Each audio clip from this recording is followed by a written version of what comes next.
Alright, good morning everybody. It's actually night here in Vietnam, but I'm still gonna call it morning.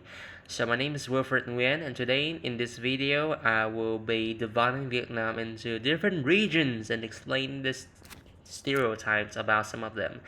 So this is like based on my personal experience, not much experience, but at least I still have some, and also my cultural understandings, historical understandings of these regions in Vietnamese history. So I'm not gonna divide it based on some textbook advices, but I'm gonna divide it based on my own opinions of what these regions are, how significant they are, and what sort of like cultural values that are contained within them. So I'm gonna try my best not to speak too much during this entire recording because I've tried this many times. I always go on babbling about each of the provinces and it ends up taking a lot of time. So I don't want that to happen. All right, let's go ahead and dive into it. We'll be differentiating them using colors.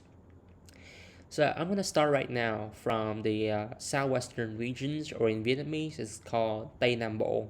Tây Nam Bộ. So southwestern regions.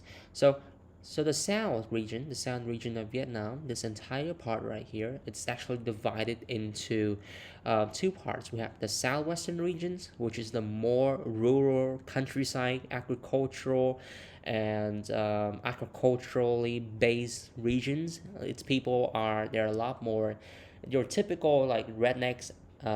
So in the United States, you have rednecks and hillbillies who came from the countryside. So if you transfer that image to Vietnam, then the people of this region right here, in southwestern regions, will most likely be those sort of like redneck sort of people, right? So no disrespect to these people at all. Actually, I'm just trying to speak in a way that would relate more to foreign audiences out there. So entirety of this place here, it's the southwestern region, and I'm going to color each of these provinces. So first we have Cà Mau province, the southernmost province of Vietnam. Kiên Giang province, formerly known as Hà Tĩnh province back in the days, so it has a lot of historical sites to it. Bạc Liêu province, the home place of Father Francis Xavier Chumbuzip, and Sóc Trăng province, known for its Khmer culture, because lots of Khmer or Cambodian people live in this place.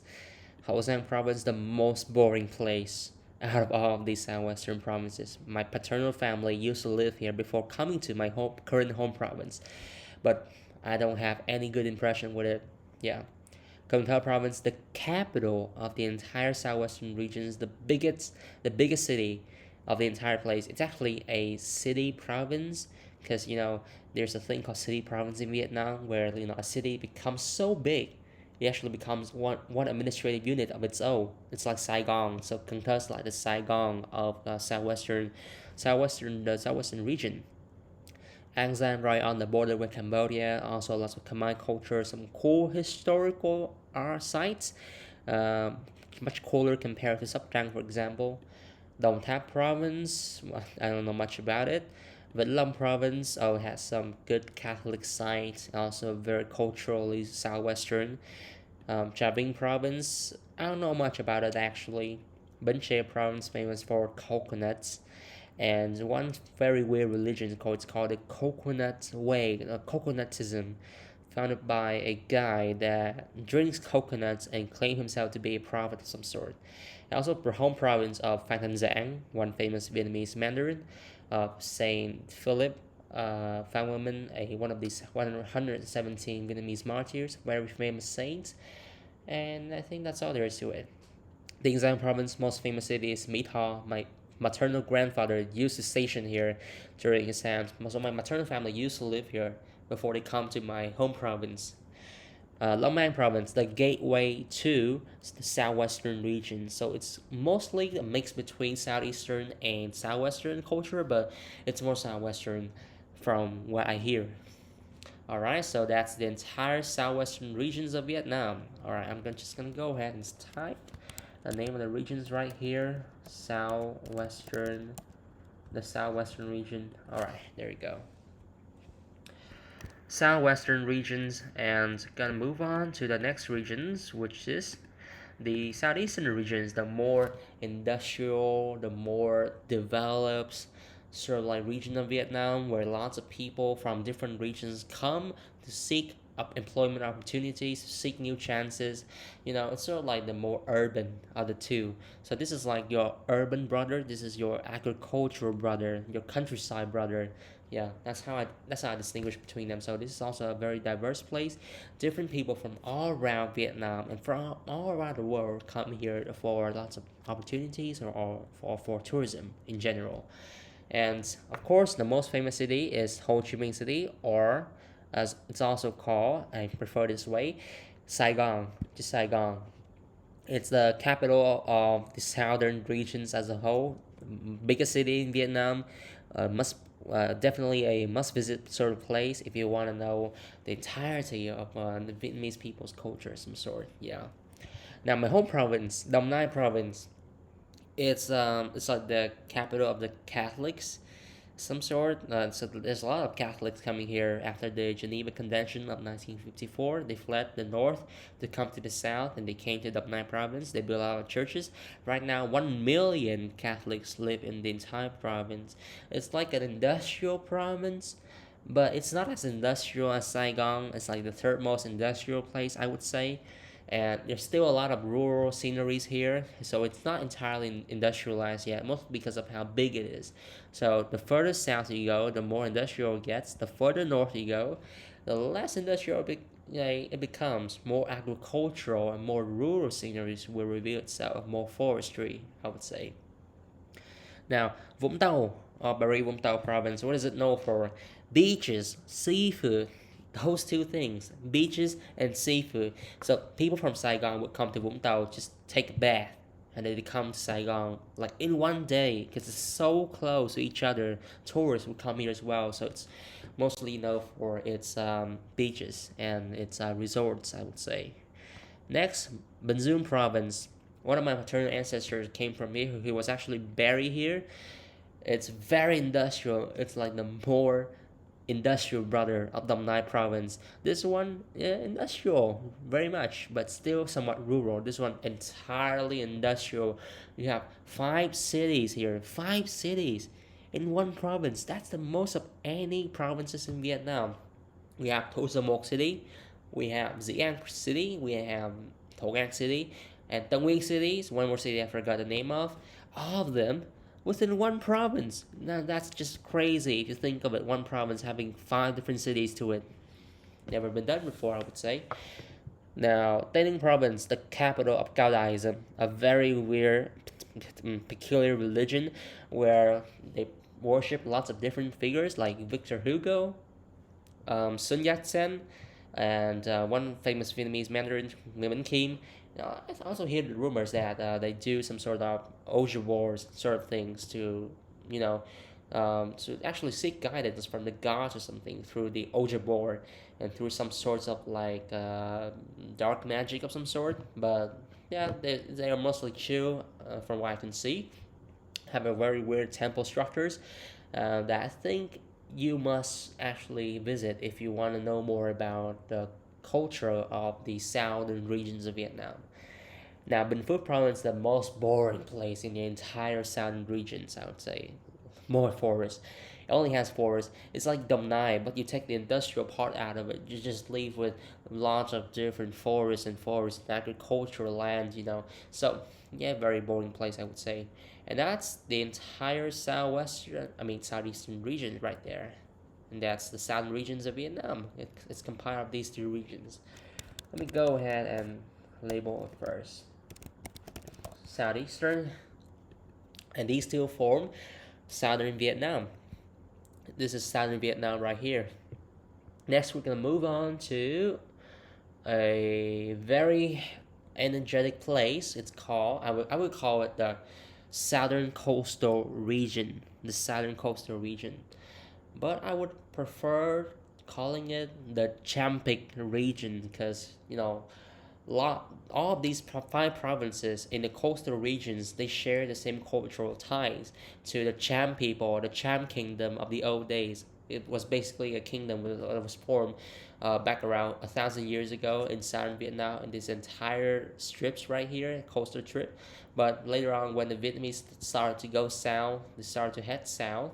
The kingdom became sort of like defeated, and then the Cham people, they just live as a minority later on in the entirety of these regions right here. All right, we're gonna start from Bình Thuận province. It's known for what? It's known for its largest city, which is Phan Thiết City. It's like a nicer version of Vũng Tàu. So you go to Vũng Tàu for tourists because it's close to Saigon. If you have the chance, you must go to Phan Thiết because the beaches are much cleaner, and they're also like more better protected, I would say. All right, now you're gonna have. Oh wait a minute, Ninh Thuận province. It's known for its Cham architecture, I guess. Thanh Hóa province, you have Nha Trang, which is like the biggest city, I think, in the entirety of these regions right here. It's also one of those famous places. We have a lot of beaches. You have lots of big companies actually based here. It's also the hometown of the Cam Ranh city, which I actually started out as a military base, military port. Later on became a city of its own. Yeah. And Phú Yên province, famous for Saint Andrew Phú Yên, who was the first martyr of Vietnam. He was a young catechist at the age of 20 or so. I think he was 19 or so. And he was pierced through his chest with a spear, as a form of execution for his Catholic belief. So, yeah, very cool. And I'd like to visit Phú Yên one day to visit his shrine in Mang Lang Church. Bình Định, so martial arts land, the land of martial arts in Vietnam. Lots of different famous martial arts sort of like tradition came from Bình Định province. It's mostly because of the fact that Bình Định people, they're proud of the fact that they are the hometown of the Tay Sơn brothers, the three brothers who grew from commoners community, from commoners to becoming sort of like rulers of Vietnam back in the 18th century. That's Minh Định province. Yep. All right. Right now, we're gonna move on to one other regions. It's called the Western Highland region. So this Western Highland region, what is it known for? Well, it's known for being the place or the hometown of lots of indigenous groups. And it's also culturally it still retains some of those indigenous ties, different indigenous groups in southern Vietnam. So we're gonna start from Lâm Dam province. Lâm Dam province. All right. So Lâm Dam province, it has. Oh wait a minute. Actually, I forgot to label. Oh dear, I forgot to label. All right. I'm gonna call it Southern Coastal. Right. Southern Coastal is green. So I'm gonna start from Lâm Dam province first for this regions. Lâm Dam province, it's known for its biggest city, which is Đà Lạt. It's situated on a big sort of like in a valley, so its climate is very much different from the climates of other cities in Vietnam. That's why it's so popular, because it sort of just like European in its climate, and it's a big resort place in Vietnam, I would say, for people to come and to relax and then to just enjoy themselves, before coming back to work, I would say. And for the rest of these places, actually, I have no idea about them. Any of these provinces, I know that lots of indigenous people live here, but I totally do not know what these regions are actually, what they're famous for in terms of different things. The entire Western Highlands is famous for lots of industrial plants. Like you have the coffee plants. You know that one brand is called Trung Nguyên, yeah. It's coffee was actually made in these provinces, you know, and it's famous for coffee. It's famous for lots of other plants. I think I don't know the name of them, but that's all that is that I know.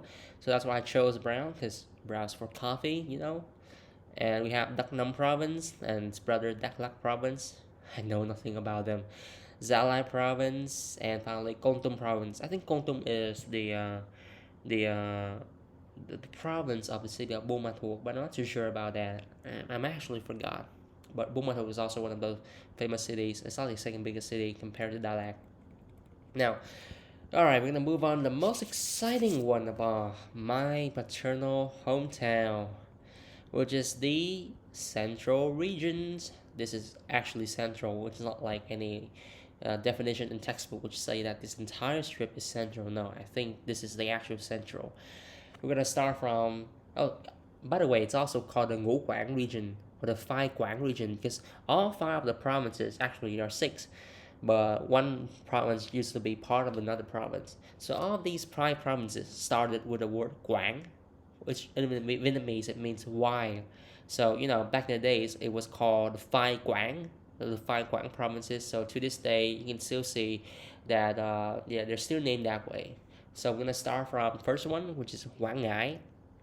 Quảng Ngãi, and I do not know much about it at all, actually, aside from the fact they have a very weird and peculiar accent. Sometimes they're listed as part of the southern coastal region, just because of the fact that, even though they're the Ngũ Quảng, one Ngũ Quảng province, they're actually much more closer geographically and sort of like a bit culturally to the southern coastal region. But I'll just keep them as the Ngũ Quảng region in this instance.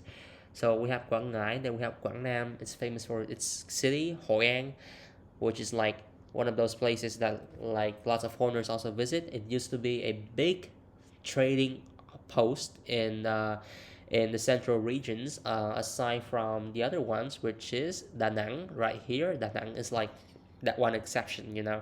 It started out as a part of Quảng Nam, but later on it grew to become so big that they have to separate it and make Da Nang its own place. And so Da Nang, this is also where you see the distinction between the north and the south start to take place. So right here in the border between Quảng Nam and Thừa Thiên Huế, there is one small mountain range called the Bạch Mã mountain range or the White Horse mountain range that separate the north and the south geographically from each other. If you want to cross from the south to the north, you have to go through this mountain range. It separates everything between these two places, including the climates, the culture, and the accents of those things. So yeah, it's very significant in that because that's why it's called the Central Region. Now we have Thừa Thiên Huế province, my paternal hometown, the ancient capital of Vietnam. It's not really ancient; it's more like the pre-modern capital of Vietnam. So it's the base of the Nguyen dynasty. It has a lot of historical places, lots of historical sites for you to visit. Culturally, very rich culturally. Lots of places for you to visit, and that's why I'm so proud of it because it's my hometown. And that's for Thừa Thiên Huế. Now we're gonna move on to the Quảng Trị province. I do not know much about it. Some of my southern ancestors actually came from Quảng Trị province before they came to the southern region of Vietnam, but aside from that, I actually know not much about it. Then we have Quảng Bình province. This place experienced tons of wars back in all different ages because back in the days, Vietnam used to be divided in this region right here. The north will be this place, the south will be from here. So Quảng Bình is like the battleground for the two regions. The Zan River in the middle of Quảng Bình is still like the sort of like the battleground for the two different sides of Vietnam back in the days of the Nguyen lords in the south and the Trịnh lords in the north were fighting each other. So yeah, and that's the central region of Vietnam. Or I forgot to actually call it. Alright, let me just go ahead and say this one's called this one's the Highlands region. So no Western Highlands, cause it's the Highlands, so just call the Highlands. Now we have the central region of Vietnam. It's right here. It's in yellow, because that's the color for royalty. And we're gonna move on to one also other famous region of Vietnam. It's called I would say these three provinces are very unique. Are very unique in that they oftentimes have people from these provinces have a very weird accents. That's a product of mixture between Vietnamese people and ancient Vietnamese people who later on became the Moon people. So their accents are very peculiar, and lots of people from central regions actually originally from this place. So their accent is also very weird as well. My paternal family still speaks the Huế accent, which is like the more moderate versions of the entirety of the accents of these regions right here. But some people coming from rural places, they will speak in a very, peculiar and hardly recognized place accents. So even if you learn standard Vietnamese, you cannot understand them at all because of their accent. So, we're gonna start from Hà province. It's famous for being the land of studies, I guess. Now, this entire place is known for being the land of studies, the land of warriors, the land of cultural figures. Lots of cultural figures came from this entire place. Even the Wing emperors, they originally were inhabitants of this province of Thanh Hóa right here. Hà Tĩnh is known for Nguyễn Du, who was the famous poet who composed the tale of Kill, and that's a very famous literary piece in Vietnamese history, the most famous one, in fact. You see, Ngang Province, the hometown of President Ho, the first president of the entire Vietnam. You better know him as Ho Chi Minh. And that's Ngang Province. It's also very culturally rich. People here are very studious. They're very much hardworking sort of people, but they also have some bad reputation to it. But I do not know much about it. Now you have Thanh Hóa Province. All right, Thanh Hóa Province. It's like I think it's not the biggest one. It's not the biggest province, but it's also very distinct in its own right. So you can see clearly the difference between Thanh Hóa and the north, right from the way that the people speak. And the paternal ancestors of the Wing emperors came from here, Thanh Hóa province. So I'm gonna call this place the I think the northern coastal would be a good place. The northern coastal. And alright, we're gonna move on to next. It's called the Red River Delta, but I'm just gonna go ahead and call it, um, northern regions. It's actually northern just because of the fact that. Wait a minute, I think we go with red because that's the color of the Vietnamese people. A deep red, yeah, that one. Alright, so the northern regions, it's also the hometown of my maternal ancestors. 50% of them actually. And first we're going to start from Ninh Bình province. It's famous for the Hoa Lu, entire Hoa Lu site. It was like the capital of Vietnam for a short time, 1,000 years ago. And the military and power base of three Vietnamese dynasties, I believe. So we have Ninh Bình province, Nam Dinh province. Most of my maternal ancestors came from here. Lots of Catholics here. Lots of famous figures also came from here. For example, famous historical figures of the Chang dynasty, they actually came from here. And also they came from Taiping province, and I suspect at first this is also one of the places where my ancestors came from, but later on I realized that I might have just been mistaken. Taiping is still, yeah, it's still pretty cool. It's known for its coastal sides, so if you cannot go to Vũng Tàu, in the north, you can just go to these provinces right here. For example, Nam Định and Thái Bình, they still have great beaches, by the way. Now, Hà Nam province, it's like the brothers of Hanoi that people always forget, because it used to be part of Hanoi, and it used to be part of other provinces as well, until when it was split and it became a province of its own. So it's only recently formed. It's also famous for some historical figures. One Vietnamese Emperor Le Hoàng, came from here. Now we have Hanoi province. Of course, Hanoi is for later. We have Haiphong. Haiphong's like the port city of Vietnam. So port cities, always one of those places where the people. It's like a Marseille, the Marseille of Vietnam. Hanoi is like the Paris of Vietnam, and Haiphong is like the Marseille of Vietnam. You see, a port city that always in contention with the capital city. Now this is Haiphong. Then we come to Hải Dương, which is like Haiphong was part of Hải before the 1900, but then the French split them off to become two different places, Haiphong and Hải. Alright, it's also famous for being the place, the originating site of the Mac dynasty. The first Mac emperor, Mac Tang Dung, was born, I think, in Haiphong province, but his ancestors came from Hải province. We have Hưng Yên province. Hưng Yên province right here is the paternal hometown of my mother. So they came from Hưng Yên province. It's right next to Hanoi. It's close to Hanoi, so lots of people here commute to Hanoi to work, I think. Also, lots of them have relatives in Hanoi. So yeah, it's like the offshoot of Hanoi, but still it's distinct in its own right. Now we have Bắc Ninh province, the land of Quang Họ singing. So it's a very distinct cultural singing art in Vietnam, performance art in Vietnam. It came from Bắc Ninh province, and the people here are known for it. Bắc Ninh province, yeah, culturally very much distinct from any other provinces. All right, let me just go ahead. I don't think. All right, Hanoi. All right, and Hanoi. Hanoi is the capital of Vietnam, and the cultural capital of Vietnam as well. The capital of Vietnam for over 1,000 years, from 1010 1010 onwards to this very date. So culturally very rich. The most Vietnamese out there, I can say. You can say that Ho Chi Minh City or Saigon is like the Tokyo of Vietnam, but Hanoi is like the Osaka of Vietnam. Oh, actually not. I put that wrong. All right, put it this way. Put it this way.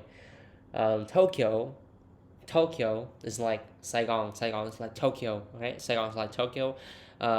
It's not Saigon. It's not the capital city, but it's the biggest city. It's like the metro place where urban culture takes place.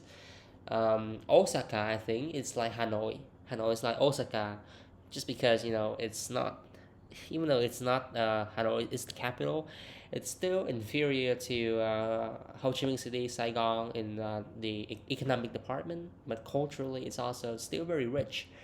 And Kyoto is like Hue. Hue is Kyoto because of the cultural stuff there is to it. So yeah, and that's it. The entire known region is a company within these places, I think. And I'm gonna move on right now. Oh no, actually not. I think can still include some more places actually. For example, one of these regions right here. I'm not too sure about it. Alright, so I'm gonna call this the inner northern. Inner northern. Alright? Because they will be a inner southern. Inner southern will be the places. I mean, go ahead and just choose one that is, yeah, one like this actually. Culturally more northern leanings, so inner northern leaning, but they're in the mountainous areas of it. So you're gonna see places like Vĩnh Phúc province, I think, and Phu Thọ province. Phu Thọ is the sort of like it's famous for the Home Kings, who are the rulers of the first dynasty in Vietnamese history. So that's what Phu Thọ is famous for. I know it's like one of those famous cultural places for Vietnamese people, but it would be unfair to keep it like in the in not in the mountainous region because it's culturally very much Vietnamese. Now you're gonna see Thái Nguyên province. I think actually, you know what? I think I take it back. There shall be no inner northern region. There should only be the in the northern regions. Oh, that's good. That's good. The Red River Delta in the northern is different from other regions. Now we're gonna move on to the next ones, which is the.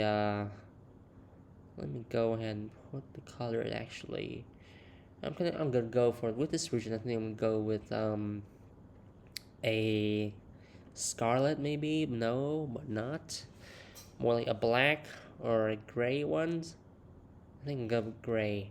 So this region it's called the it's compiled of these provinces. So there's a river flowing through here. That's the Hum River. The Hum River flows right through this place to pour itself into the seas, and the provinces from this place in the western side of it and the eastern sides of it are actually much different in terms of culture, I would say. So gonna have the Quảng Ninh province. It's the first place belong to this region. It's famous for its coals and Ha Long Bay. You guys all know Ha Long Bay. It's like the most famous tourist attractions. One of the most famous tourist attractions in Vietnam. And Bắc Giang province, the offshoot of Bắc Ninh, used to belong to Bắc Ninh, but later broke off to become its own province because it's culturally different from Bắc Ninh province. And they have Lạng Sơn right in the border with China, with Guangxi in China. Thái Nguyên famous for its tea. The tea product is the most famous products in this entire place. And next you have I think this region is Bắc Cạn. Yeah, Bắc Cạn is also famous for some of the indigenous people living in the mountains in this place.